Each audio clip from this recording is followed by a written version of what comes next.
Welcome back to my balcony garden, and you can see that we've got some flowers coming in on the geranium. The oleander tree has gotten some beautiful flowers.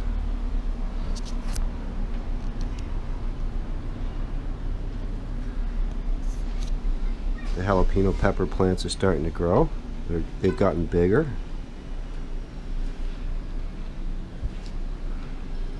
And our regular sized tomatoes are starting to get a little bigger. Got a sunflower plant here that we started from seed that's getting a little bigger. This is an orange tree. Some flowers started from seed. And our cucumber plant, which has gotten really big.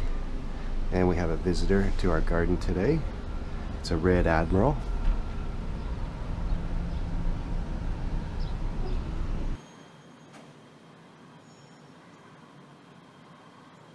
Great here from Europe actually, so he's probably come a long way to get here, and he's resting.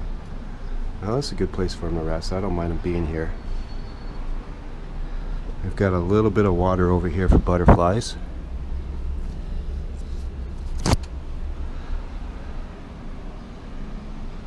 And hopefully everything will keep going well and we won't have any squirrels or anything wrecking it.